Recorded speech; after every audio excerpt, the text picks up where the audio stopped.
Hola, ¿cómo están? Después de varias semanas sin reporte legislativo, vamos a reanudar este informe con la respuesta que ha dado el Congreso y por supuesto también el Ejecutivo, trayendo iniciativas que de alguna manera responden a la demanda ciudadana, algunas cosas que jamás se habría allanado a hacer el gobierno y que ahora sí está dispuesto, otras que han tomado un ritmo distinto por el sentido de urgencia. Por supuesto, partiendo el primer día por la rebaja del alza del metro y la entrega al presidente de la facultad en lo sucesivo de acudir al subsidio del transporte público para no tener que elevar el precio del metro, siguiendo por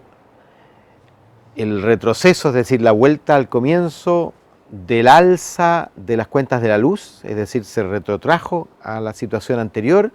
y se congelaron por los próximos 2 años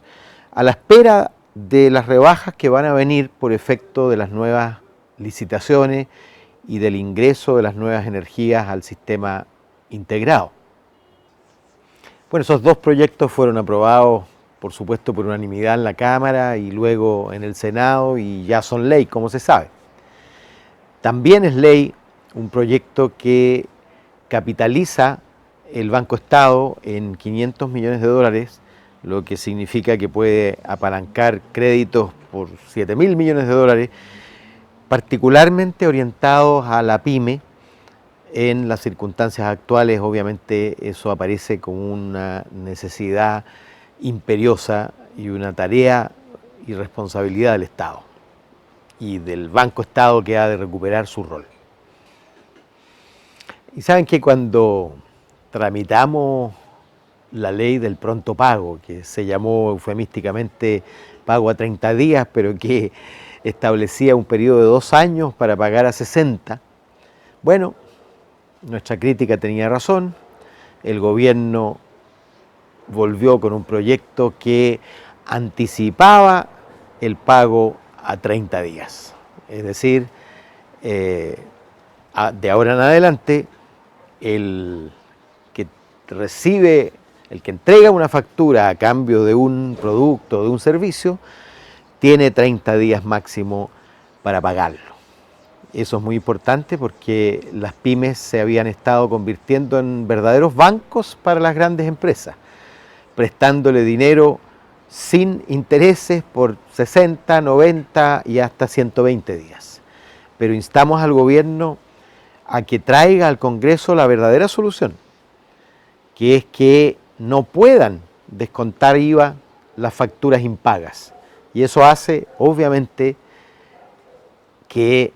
el incentivo de descontar el IVA obliga a pagar la factura de inmediato o en muy pocos días. Esa es la solución definitiva. Si no, la supervisión nunca será suficiente para obligar a que paguen en 30 días. Esta ley fue aprobada prácticamente por la unanimidad de los diputados, con la sola excepción del diputado comunista Hugo Gutiérrez. También se ha convertido en ley un proyecto que permitirá a los profesores que hacen efectiva su jubilación sin tener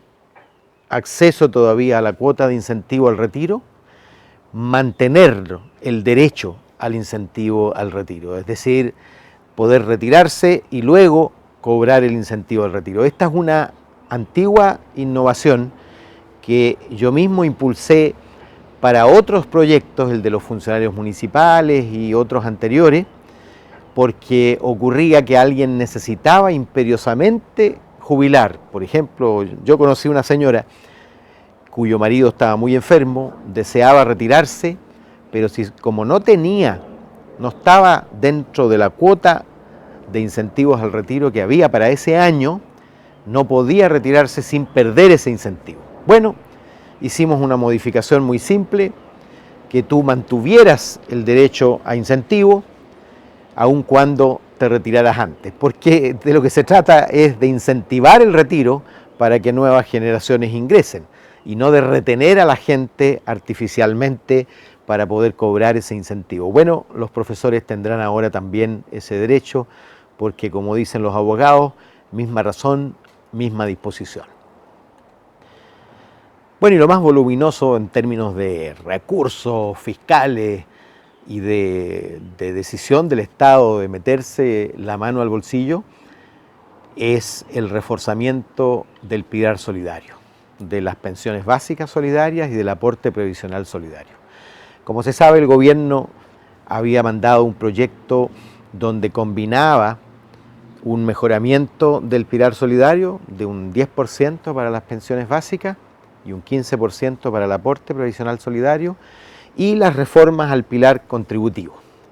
En la discusión del presupuesto conseguimos que tomara la decisión de disociar ambas cosas para que despejáramos rápido el mejoramiento del pilar solidario. Y el gobierno ofreció un 20% de reajuste, nosotros lo rechazamos y finalmente en la discusión presupuestaria se construyó un acuerdo en el Senado, después de haber sido rechazado en la Cámara de Diputados, para que se estableciera un mejoramiento de un 50% inmediato para los de 80 o más años, en 13 meses para los de 74 a 79 y en 24 meses para los de 65 a 74 años. Eso va a significar un mejoramiento inmediato, por supuesto, pero también el próximo año y el subsiguiente. Y lo importante es que todos los pensionados el 2022 van a haber visto reajustados sus pensiones básicas en 50% y el aporte previsional solidario en la misma proporción. Eso significa que alguien de 80 años, a partir del 1 de diciembre, además de este año, va a ser un pago retroactivo, tenga una pensión básica de 165.000 pesos. Se trata, como se sabe, de personas que no cotizaron y que antes de la reforma de la presidenta Bachelet no tenían derecho a ninguna pensión. Y también se va a reajustar el aporte previsional solidario, que es el que beneficia a las personas que tienen bajas pensiones, también producto de la reforma del 2008 de Michelle Bachelet. Quien tenía una pensión bajo 325.000 pesos y formaba parte del 60% más vulnerable del país, tiene derecho a este aporte. Y hoy día se va a extender hasta los que tengan pensiones hasta 488.000 pesos, es decir, cualquier pensión bajo eso, si pertenece al 60% más vulnerable, va a tener derecho a un aporte del Estado. Van a ser miles y miles de adultos mayores que se van a incorporar a este beneficio de un subsidio, de un aporte complementario del Estado. Pero si usted está hoy día en el sistema y tiene, por ejemplo, 100.000 pesos de pensión propia, hoy día el Estado le está aportando 76.000 pesos, es decir, tiene una pensión de 176.000 pesos. Esa va a crecer en 55.000 pesos, es decir, el aporte va a crecer de 76 a 131 y su pensión de 176 a 231.000 pesos. Pero es muy importante que usted, y eso va a ser automático si usted ya está en el pilar solidario, pero si no está, postule, porque es un derecho.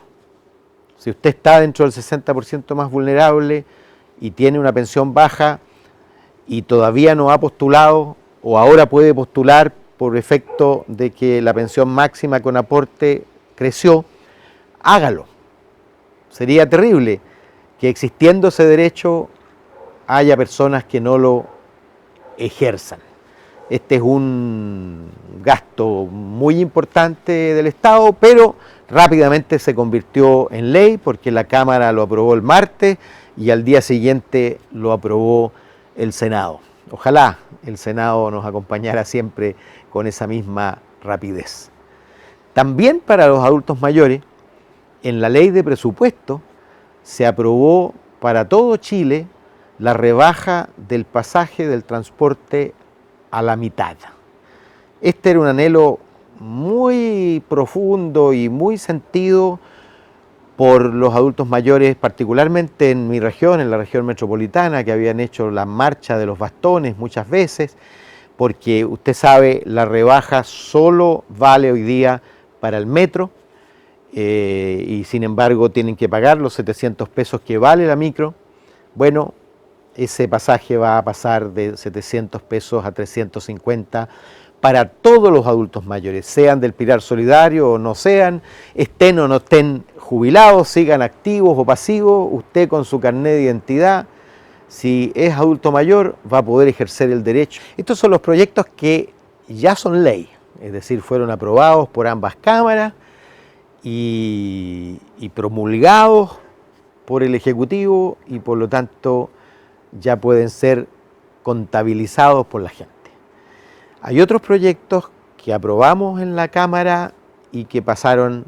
al Senado y que son bastante importantes, les voy a contar. El primero, probablemente uno de los más relevantes, es la rebaja, la tan popular rebaja de la dieta parlamentaria. Como usted sabe, la dieta parlamentaria está en la Constitución vinculada al ingreso del ministro. Si el ingreso del ministro sube de la misma manera el ingreso del diputado y del senador. De hecho, yo he estado solicitando tanto a la presidenta Bachelet como al presidente Piñera una rebaja para todas las altas autoridades del Estado.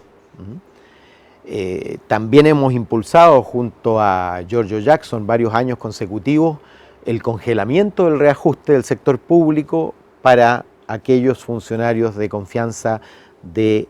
alto nivel jerárquico, incluidos los diputados, que no hemos tenido reajuste en varios de los últimos años, tampoco ministros, subsecretarios, directores de servicio y otras autoridades. Lo que hace este proyecto es muy sabio. Traslada la decisión del ingreso de todas las altas autoridades del Estado, jueces, directores de servicio, fiscales, diputados, senadores, ministros, subsecretarios, en fin, a una entidad dirigida por el Banco Central, formada por alta dirección pública, y que va a estudiar y a definir para cada uno de los roles cuál debe ser objetivamente un ingreso razonable. Pero se aprobó también un artículo transitorio que, en cuanto se promulgue la ley, rebaja a la mitad esos ingresos de todas esas autoridades, incluidos los parlamentarios, a la espera de la definición del Banco Central. Es cierto, los salarios de las altas autoridades de Estado y de los representantes populares son demasiado altos y los alejan de la ciudadanía. Y por lo tanto es muy importante esa rebaja, porque por lo demás en Chile está muy sobredimensionado el pago de esos roles respecto de países equivalentes. Y un proyecto muy importante que lleva varios años de tramitación, que es la Ley de Fármacos 2, y que pasó a su última fase, que es la comisión mixta, la que tiene que resolver las pequeñas diferencias entre la Cámara y el Senado. Pero es un proyecto que interviene de manera muy activa en las condiciones actuales de un mercado que es completamente imperfecto y distorsionado, que es el mercado de los medicamentos.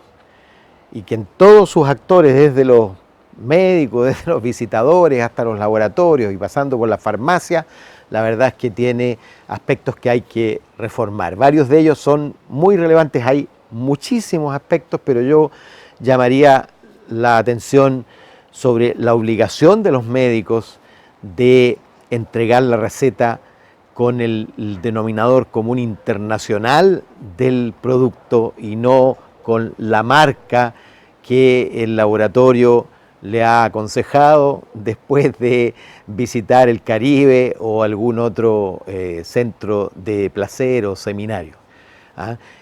También en la propia etiqueta se exige que el denominador común internacional tenga una relevancia mucho mayor que la que tiene el nombre de fantasía. También se permite a las personas que lleven sus medicamentos al hospital para que no se les cobre en el hospital a veces esas cantidades increíbles por una gasa, por una aspirina, en fin. Hay un conjunto de modificaciones en todas las fases de la cadena de este mercado que son muy relevantes para lograr el objetivo de rebajar los precios de los medicamentos y facilitar el acceso de la gente a la salud. Esto está complementado por un proyecto que partió recién al Senado, pero que es muy relevante porque disuelve prejuicios ideológicos que hasta hace unas pocas semanas parecían imposibles de disolver. La derecha, en realidad, si nosotros hubiéramos planteado un proyecto como el que voy a describir, nos habría enviado al Tribunal Constitucional. ¿Y por qué? Primero, porque le entrega a la Senabast, que es el organismo de Estado que compra medicamentos para los hospitales y consultorios del Estado, pueda distribuir un listado de 500 medicamentos, los más importantes para los problemas más relevantes de salud de la población, una especie de formulario nacional, ¿se acuerdan? Y entregárselos a las farmacias a un precio fijado, es decir, con una banda de precios de la que no se pueda pasar aquella farmacia que compra a través de Senabast. Y eso privilegiadamente, por supuesto, a través de las farmacias independientes, que son varios miles,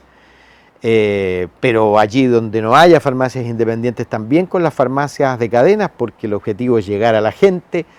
con precios reducidos. Esta es una cuestión que va a impactar directamente en el bolsillo de las personas. Además, la Ley de Fármacos 2 va a permitir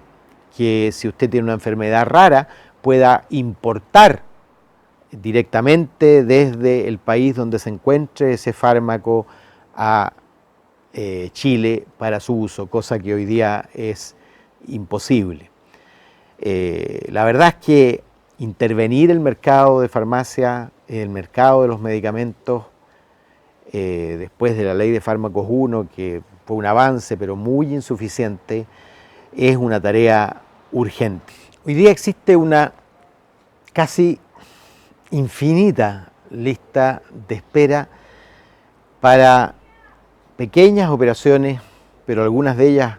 importantes operaciones que no están cubiertas por el auge. Y mucha gente impaciente o obligada se salta esa fila después de esperar, o desesperanzada o angustiada por tener que esperar 1 año, 2 años, 3 años incluso, va directamente a resolver su problema, por ejemplo, de operación de cadera o de operaciones de rodilla, muy frecuentes en los adultos mayores, o algún cáncer también, y paga por esas operaciones 6 a 7 millones de pesos, y FONASA le devuelve apenas 700.000 pesos, es decir, prácticamente nada. El gobierno envió un proyecto que fue mejorado en la Cámara de Diputados, que se llamaba seguro de clase media, pero en realidad lo rebautizamos porque eso era un seguro catastrófico de salud. Para algunas operaciones va a ser un listado de operaciones, las más frecuentes y las más invalidantes. A veces una operación de cadera, normalmente además son 2 operaciones de cadera o 2 operaciones de rodilla, son francamente invalidantes y tienen a una persona sufriendo por un tiempo prolongado, y uno ve cómo la comunidad hace bingos para ir directamente a resolver el problema en una clínica. Bueno, este seguro va a permitir que se haga esa operación sabiendo exactamente cuánto va a tener que pagar, un máximo de 4,8 ingresos mínimos, si se trata de alguien de FONASA de libre elección, es decir, B, C o D, y 2,5 ingresos mínimos si se trata de un FONASA A, es decir, 700 y algo mil pesos. Y con un máximo anual, si se trata de varias operaciones en el año, puede ser la cadera, la rodilla y otra, o dos rodillas, en fin, con un máximo de, para el caso de FONASA A, de 1.150.000 pesos. Y eso va a permitir, por supuesto, desatochar esa lista de espera, pero sobre todo resolver enfermedades invalidantes en las que hoy día la gente de hecho está pagando mucho dinero por resolverlas, o si no puede pagar, la verdad es que aceptando con rabia e impotencia la inamovilidad que eso significa o el dolor que puede representar un cáncer no tratado a tiempo. Aquí hay un conjunto de enfermedades que lo va a definir un comité especialista, pero son 60 o más millones de dólares que se van a dedicar para, en la práctica, subsidiar esto, porque lo que va a ocurrir aquí es que usted va a ir a la clínica o al hospital, por supuesto esto con preferencia, primero el hospital, después los hospitales institucionales, está el Hospital de la Universidad de Chile. Para el Hospital de la Universidad de Chile esto va a ser un ingreso de recursos muy importante, porque a ese hospital llega mucha gente sin recursos y que tiene que ser operado y luego por supuesto no hay devolución y eso tiene de financiada a la universidad. Pues bien, este seguro va a permitir que el Hospital de la Universidad de Chile se le pague esa diferencia importante entre el aporte de las personas y lo que valen esas operaciones. Esto a la espera, por supuesto, o en combinación con la gran transformación en materia de salud que viene,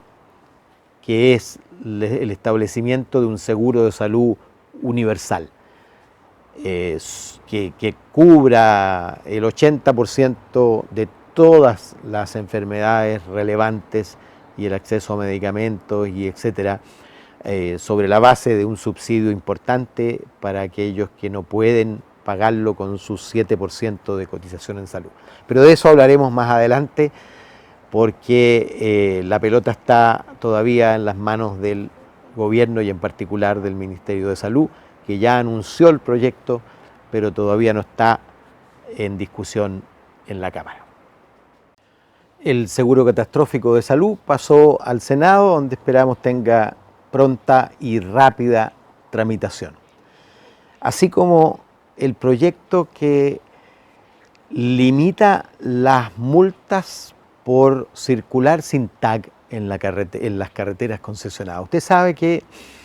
por cada pórtico por el que usted pasa con su vehículo, le pasan una multa, de manera que si entra a Santiago viniendo desde Rancagua y llega a través de la Costanera Norte, en fin, puede terminar teniendo una multa multimillonaria. Lo que establece este proyecto, que es lo que además la mesa de trabajo estableció, por la existencia de multas completamente desproporcionadas y por eso las redujo en 80%, es decir, solo van a tener que pagar el 20% de la multa, básicamente por esto, que va a quedar modificado en la ley, esperamos que el Senado lo ratifique, que es que en el lapso de 24 horas solo te apliquen la multa por pasar por uno de los pórticos y no por cada uno de los pórticos sucesivos, multa tras multa, es decir, de manera que tú puedes acumular una multa millonaria por solo circular un día por Santiago. Esto es importante porque es cierto lo que dicen muchos, no podemos focalizar los recursos en los usuarios de automóviles, pero sí podemos reducir el abuso y este es claramente un abuso, así como los intereses francamente usureros que se cobran por las multas impagas. También aprobamos en la Cámara y partió al Senado un proyecto que permitirá de manera más accesible la realización de plebiscitos comunales. Hoy día se requiere que el 10% de los habilitados para votar en una comuna solicite un plebiscito para que el municipio se vea obligado a hacerlo. Eso se rebaja al 5%, es decir, si uno junta un 5% de los electores de una comuna, puede forzar al alcalde a convocar a un plebiscito. Y para que éste sea vinculante, solo se requerirá el 60% de quienes participaron en la elección municipal precedente. Hoy día es el 40% de todos los inscritos para votar, es decir, lo que hacemos es bajar el umbral para poder forzar al alcalde a hacer un plebiscito y también bajar los requerimientos para que los plebiscitos sean vinculantes, es decir, obliguen con su decisión a que el municipio tome la opción que fue consignada o votada por la mayoría de los ciudadanos. Bueno, un proyecto que ha sido muy polémico también, polémico en realidad por el arrepentimiento público de algunos parlamentarios del Frente Amplio que votaron a favor en general y también en particular a algunos de sus aspectos y que luego fueron muy presionados por sus bases militantes y cambiaron de opinión y se arrepintieron de su voto, pero la verdad es que se hacía completamente necesario una legislación que permita, que ayude a disociar de manera más nítida y clara la legítima y valorable protesta social de la ilegítima y sancionable violencia callejera. Y lo que ocurre hoy día es que la participación en un saqueo tiene penas extremadamente bajas y por lo tanto nadie queda detenido por participar de un saqueo o por participar de una quema de un local o por participar de la destrucción de un monumento histórico o interrumpir por horas y apedrear vehículos y lanzar bombas molotov, etc. Y la idea, por supuesto, es este proyecto lo que hace, que fue un proyecto elaborado por los propios diputados, no por el gobierno, en la Comisión de Seguridad Ciudadana de la Cámara de Diputados, con participación de diputados socialistas, demócratas cristianos, PPD, Radicales, UDI, Renovación Nacional, Evópolis, en fin, que fue aprobado en general por todos, que tuvo la abstención del diputado comunista y de 2 diputados del Frente Amplio, pero que fue elaborado por los propios parlamentarios y con amplio consenso. Fue aprobado por 126 votos a favor en general y 7 en contra, es decir, muy mayoritariamente, y que pasó al Senado, y por supuesto el Senado tiene que continuar trabajando para distinguir con mucha claridad las expresiones de violencia que deben ser sancionadas y castigadas debidamente y la legítima protesta social. Hay que instalar, ojalá, un foso que separe ambas cosas, porque la violencia mata la protesta genera cambios, la violencia mata la posibilidad del cambio. Por último, después de mucho debate en los medios y debate con el gobierno por una supuesta inadmisibilidad o inconstitucionalidad del proyecto de 40 horas que había sido presentado en 2017 por la diputada Camila Vallejos y otro conjunto de colegas, finalmente se votó en la sala de la Cámara un proyecto que por supuesto había sido corregido en el trabajo de las comisiones, en particular la Comisión de Trabajo, donde se establece la reducción de la jornada semanal desde las 45 horas actuales a 40 horas y para las pymes se establece una gradualidad de 5 años en su aplicación, es decir, reduciendo 1 hora cada año para llegar al final a igualarse con el conjunto de las empresas a las 40 horas. Esperamos, naturalmente, no tenemos atribución para forzar al Estado a hacer lo mismo, pero es obvio que si se establece para todo el conjunto de la economía privada, el Estado se verá obligado también a aplicarla para sí mismo. El trámite continuará en el Senado, pero es una cuestión importante que tiene que ver con la calidad de vida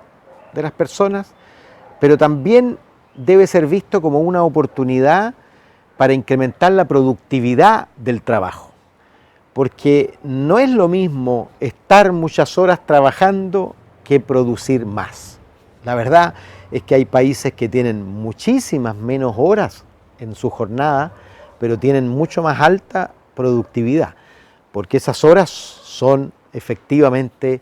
usadas de manera más productiva. Y allí, por supuesto, hay una tarea en lo que se refiere a la capacitación, pero también en la gestión interna del trabajo. Nosotros esperamos que esta transformación permita mayor vida familiar, mayor vida y participación en la comunidad, y que lo combinemos también con otras iniciativas. Una de ellas es la que discutimos en la Cámara, pero volvió a la Comisión, que fue impulsada por el diputado Cristian Campos. Yo mismo participé de ese proyecto de ley, que se llama de desconexión digital. Se bautizó popularmente como Chao Jefe, porque ocurre hoy día que tú terminas tu jornada laboral el viernes o el sábado en la mañana, y luego puedes ser hostigado y demandado por tu jefe a cualquier hora, el fin de semana, etc. Y este proyecto de ley establece el límite a esa relación, de manera que no te puedan perseguir fuera de horas, ampliando artificialmente tu jornada de trabajo. Ese, por supuesto, es un problema actual de la modernidad, porque hay patrones y jefes que creen ser propietarios de sus trabajadores y le niegan el derecho a desconectarse y a concentrarse en sus propias actividades en la familia o en la comunidad o donde les parezca. El derecho a desconexión digital, por supuesto, es complementario al proyecto de 40 horas, pero va a ser perfeccionado en la Comisión de Trabajo, y luego estaremos hablando de esto cuando sea aprobado por la Cámara de Diputados y trasladado al Senado. Estos han sido días de intenso trabajo parlamentario y seguirán siendo en el mes de diciembre y enero, porque esperamos que